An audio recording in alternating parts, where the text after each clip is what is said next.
Good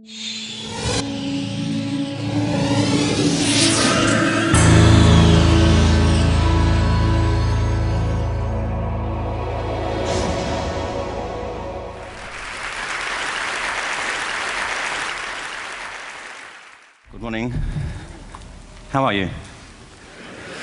It's been great, hasn't it? I've been blown away by the whole thing. In fact, I'm leaving.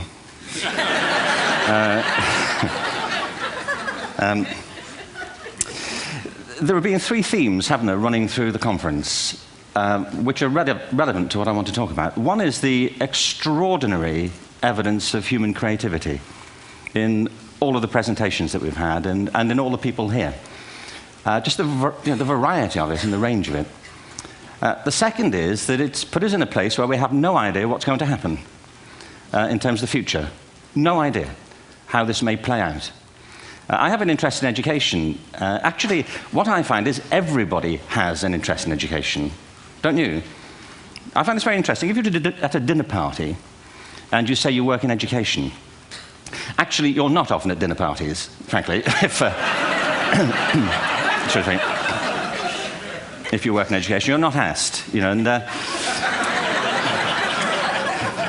and you're never asked back, curiously. That's I think that strikes me. But if you are, and you say to somebody, they say, what do you do? And you say, you work in education, you can see the blood run from their face. They think, oh my God, you know, why me? It's my one night out all week. But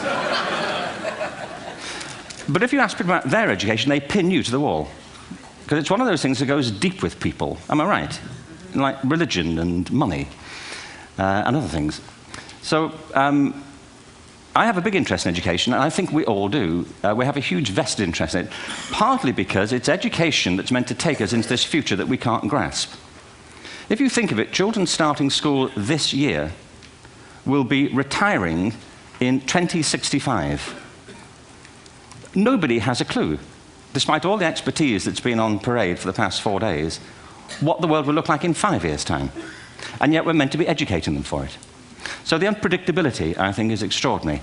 And the third part of this is that we've all agreed, nonetheless, on the really extraordinary capacities that children have, their capacities for innovation. I mean, Serena last night was a marvel, wasn't she? Just seeing what she could do. And she's exceptional, but I think she's not, so to speak, exceptional in the whole of childhood. What you have there is a person of extraordinary dedication who found a talent. And my contention is all kids have tremendous talents, and we squander them pretty ruthlessly. So I want to talk about education, and I want to talk about creativity. My contention is that creativity now is as important in education as literacy, and we should treat it with the same status. Thank you.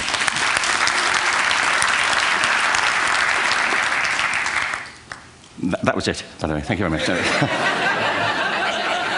So, 15 minutes left. Well, I was born... No,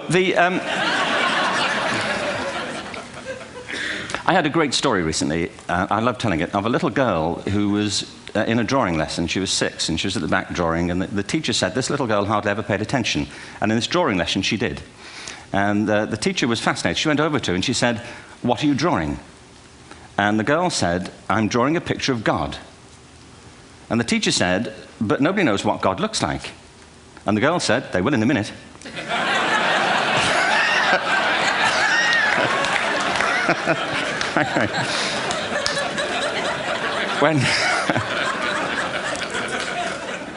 When my son was 4 in England, actually he was 4 everywhere, to be honest. I mean,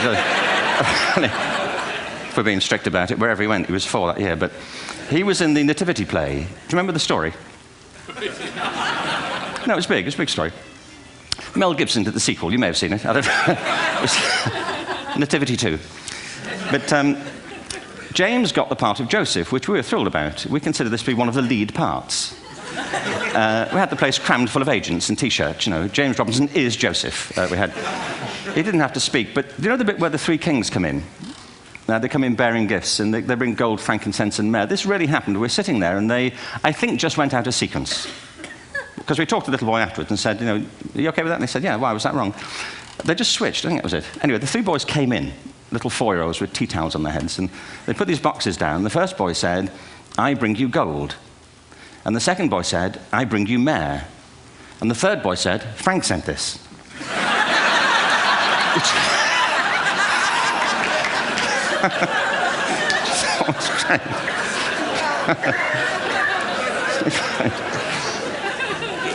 What these things have in common, you see, is that kids will take a chance. If they don't know, they'll have a go. Am I right? They're not frightened of being wrong. Now, I don't mean to say that being wrong is the same thing as being creative. What we do know is, if you're not prepared to be wrong, you'll never come up with anything original. If you're not prepared to be wrong. And by the time they get to be adults, most kids have lost that capacity. They have become frightened of being wrong. And we run our companies this, by the way. We stigmatize mistakes.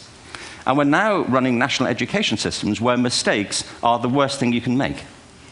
And the result is that we are educating people out of their creative capacities. Picasso once said this. He said that all children are born artists. The problem is to remain an artist as we grow up. I believe this passionately, that we don't grow into creativity, we grow out of it. Or rather, we get educated out of it. So why is this? I lived in Stratford-on-Avon until about 5 years ago. In fact, we moved from Stratford to Los Angeles. So you can imagine what a seamless transition this was from LA. Actually, we lived in a place called Snitterfield, just outside Stratford, which is where Shakespeare's father was born. Are you struck by a new thought? I was. You don't think of Shakespeare having a father, do you? Do you? Because you don't think of Shakespeare being a child. Do you? Shakespeare being 7. I never thought of it. I mean, he was 7 at some point. He was in somebody's English class, wasn't he? Do you understand? Really? How annoying would that be?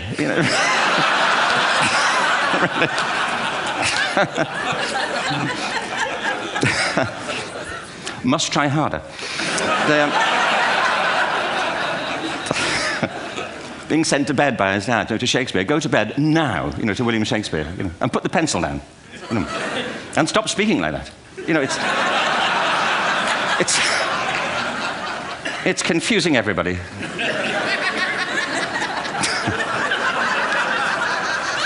Anyway, we moved from Stratford to Los Angeles, and I just want to say a word about the transition. Actually, my son didn't want to come. I've got 2 kids. He's 21 now, and my daughter's 16. He didn't want to come to Los Angeles. He loved it, but he had a girlfriend in England. This was the love of his life, Sarah. He'd known her for a month. Mind you, they'd had their 4th anniversary by then, because it's a long time when you're 16. Anyway, he was really upset on the plane. He said, "I'll never find another girl like Sarah." And we were rather pleased about that, frankly, because she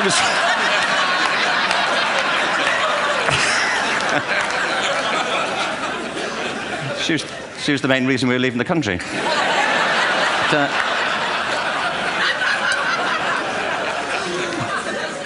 But something strikes you when you move to America and when you travel around the world. Every education system on Earth has the same hierarchy of subjects. Everyone, doesn't matter where you go. You think it would be otherwise, but it isn't. At the top are mathematics and languages, then the humanities, and at the bottom are the arts, everywhere on Earth. And in pretty much every system, too, there's a hierarchy within the arts. Art and music are normally given a higher status in schools than drama and dance. There isn't an education system on the planet that teaches dance every day to children the way we teach them mathematics. Why? Why not? I think this is rather important. I think maths is very important, but so is dance. Children dance all the time if they're allowed to. We all do. We all have bodies, don't we? Did I miss a meeting? I think... Truthfully, what happens is, as children grow up, we start to educate them progressively from the waist up. And then we focus on their heads, and slightly to one side. If you were to visit education as an alien and say, what's it for, public education, I think you'd have to conclude, if you look at the output, who really succeeds by this? Who does everything they should? Who gets all the brownie points? Who are the winners? I think you'd have to conclude the whole purpose of public education throughout the world is to produce university professors. Isn't it? They're the people who come out the top. And now, I used to be one. So there. But And I like university professors, but, you know, we shouldn't hold them up as the high watermark of all human achievement. They're just a form of life. You know, another form of life. But they're rather curious, and I say this out of affection for them. There's something curious about professors. In my experience, not all of them, but typically, they live in their heads. They live up there, and slightly to one side. They're disembodied, you know, in a kind of literal way. You know, they look upon their body as a form of transport for their heads. You know, it's... Don't they? It's a way of getting their head to meetings.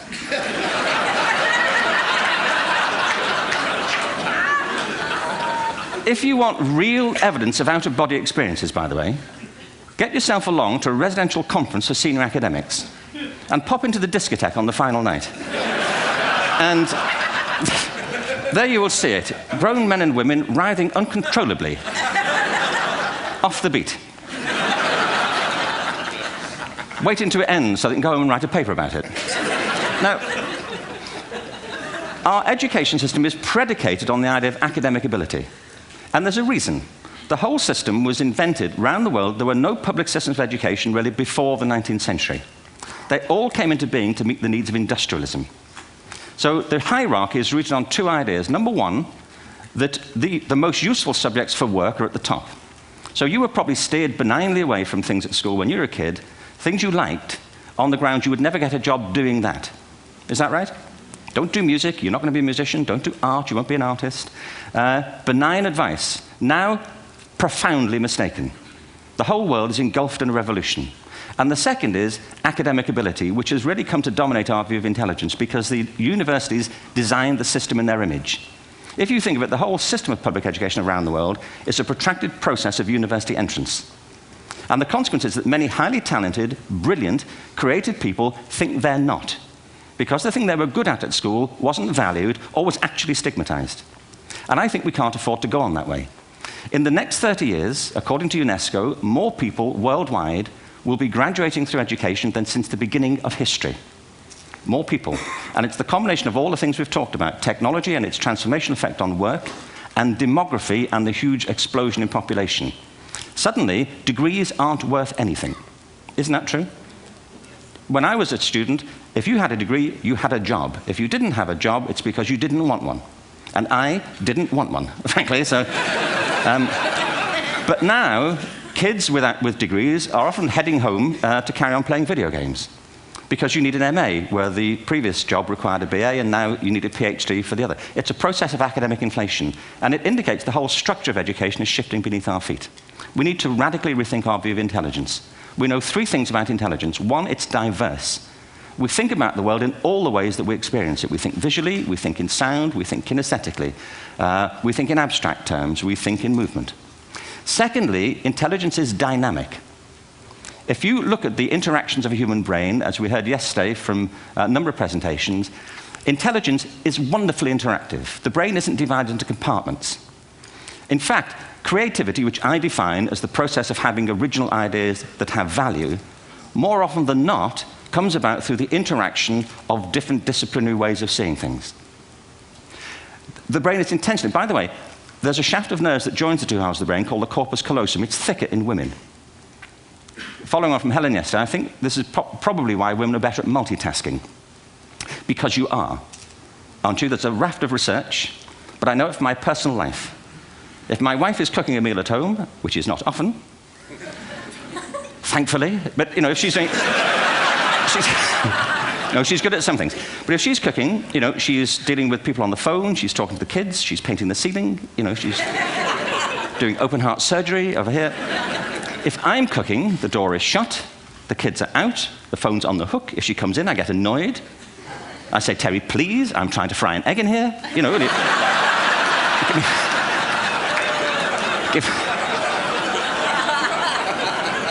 Give me a break. Actually, there was do you know that old philosophical thing? If a tree falls in a forest and nobody hears it, did it happen? Remember that old chestnut? I saw a great T-shirt really recently which said, if a man speaks his mind in a forest and no woman hears him, is he still wrong?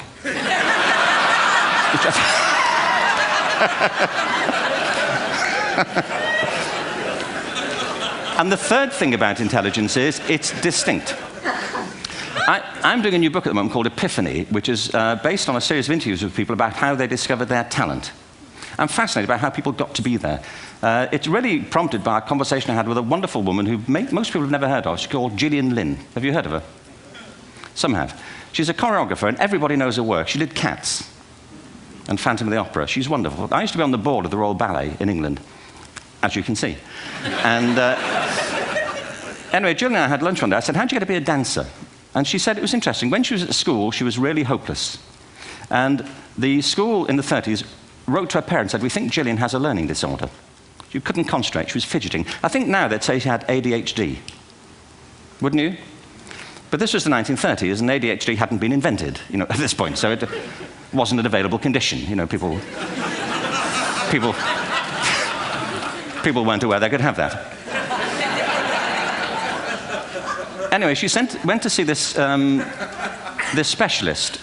So this oak-panelled room, and she was there with her mother, and she was led and sat on this chair at the end, and she sat on her hands for 20 minutes while this man talked to her mother about all the problems Gillian was having at school. And at the end of it, because she was disturbing people, her homework was always late and so on, little kid of 8, in the end, the doctor went and sat next to Gillian and said, Gillian, I've listened to all these things that your mother's told me. I need to speak to her privately. So he said, wait here, we'll be back. We won't be very long. And they went and left her. But as they went out the room, he turned on the radio that was sitting on his desk. And when they got out the room, he said to her mother, just stand and watch her. And the minute they left the room, she said she was on her feet, moving to the music. And they watched for a few minutes, and he turned to her mother, and he said, Mrs. Lynn, Gillian isn't sick. She's a dancer. Take her to a dance school. I said, what happened? He said, she did. I can't tell you how wonderful it was. We walked in this room, and it was full of people like me. People who couldn't sit still. People who had to move to think. Who had to move to think. They did ballet, they did tap, they did jazz, they did modern, they did contemporary. She was eventually auditioned for the Royal Ballet School. She became a soloist. She had a wonderful career at the Royal Ballet. She eventually graduated from the Royal Ballet School, found her own company, the Gillian Dance Company, met Andrew Lloyd Webber. She's been responsible for some of the most successful musical theatre productions in history. She's given pleasure to millions, and she's a multi-millionaire. Somebody else might have put her on medication and told her to calm down. Now, I think...